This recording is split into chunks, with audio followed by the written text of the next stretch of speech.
Laterite मिट्टी, इसे अंग्रेजी में लेटराइट सॉइल ही कहते हैं, यानी इसे अंग्रेजी में भी लेटराइट ही कहते हैं और हिंदी में भी इसे लेटराइट कहते हैं। आइए इसका अर्थ समझते हैं। उष्णकटिबंधीय भारी वर्षा के कारण होने वाले तीव्र अपक्षालन क्रिया के कारण इस मिट्टी का निर्माण हुआ है। तो आपको समझना है कि इस मिट्टी का निर्माण कैसे हुआ है। तो कहाँ पे हुआ है? उष्णकटिबंधीय प्रदेश में, जहाँ पे भारी वर्षा होती है, यानी जहाँ पे बहुत ज़्यादा बारिश होती है और वहाँ पे भारी बारिश होने के कारण क्या होता है, वहाँ पे तीव्र अपक्षालन होता है। अपक्षालन का मतलब क्या होता है? मान लेते हैं कि यहाँ पे कोई ज़मीन है और यहाँ पे मान लेते हैं कि ये बादल है। बादल क्या कराती है? बारिश कराती है ना। यहाँ पे मान लेते हैं कि बारिश कराती है। तो उष्णकटिबंधीय प्रदेश में क्या होता है? बारिश बहुत ज़्यादा होती है। बारिश होने के कारण क्या होता है? इसमें निछालन होता है या अपक्षालन होता है। निछालन या अपक्षालन दोनों एक ही है अर्थ, ठीक है।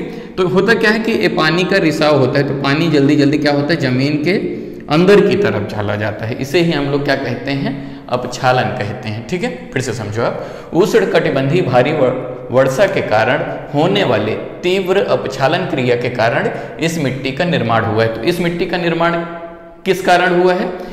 उष्णकटिबंधीय प्रदेश में जहाँ पे भारी बारिश होती है वहाँ पे क्या होता है? अपक्षालन की क्रिया तेज होती है, इसके कारण इस मिट्टी का निर्माण हुआ है। आगे समझो, इस मिट्टी का रंग जो है गहरा पीला होता है। समझ में आ गया? इस मिट्टी का जो रंग होता है कैसा होता है? गहरा पीला होता है। आपने ईंट देखा रहेगा ना, ईंट जिसे घर बनाते हैं, ठीक वैसे ही होता है। थोड़ा लाल दिखता है, एकदम लाल नहीं होता है, थोड़ा सा पीला भी होता है। समझ में आ गया? तो रंग पूछा जा सकता है आपको परीक्षा में, तो ध्यान रखना, लेटराइट मिट्टी का जो रंग होता है वो गहरा पीला होता है, जिसमें नाइट्रोजन, पोटास, चूना तथा जैविक पदार्थ की कमी पाई जाती है। तो कौन कौन से तत्वों की कमी पाई जाती है? नाइट्रोजन हो गया, पोटास हो गया, चूना हो गया, जैविक पदार्थ यानी जीवांश की कमी पाई जाती है, ठीक है। अब हम देखते हैं कि कितने क्षेत्रफल पर फैला हुआ है।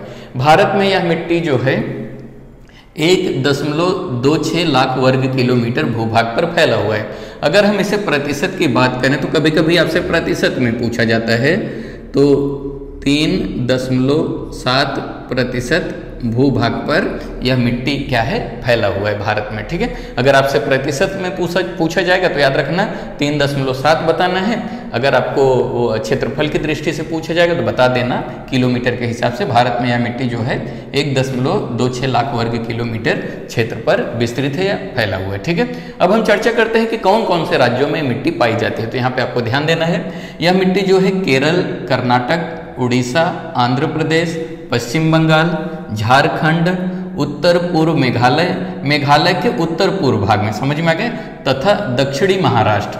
कहाँ पे? महाराष्ट्र के दक्षिणी भाग में पाई जाती है। तो ये राज्यों से संबंधित प्रश्न पूछा जाएगा कि लेटराइट मिट्टी कौन कौन से राज्यों में पाई जाती है, तो आप बता देना केरल, कर्नाटक, उड़ीसा, आंध्र प्रदेश, पश्चिम बंगाल, झारखंड, उत्तर पूर्व मेघालय में और दक्षिणी महाराष्ट्र में लेटराइट मिट्टी पाई जाती है। आगे समझो, लेटराइट मिट्टी कम उर्वर होती है। उर्वर मतलब एक खेती के लिए अच्छी नहीं होती, यानी वो उपजाऊ कम होती है, ठीक है, जो केवल घास तथा झाड़ियों के उगने बढ़ने के लिए ही उपयुक्त है।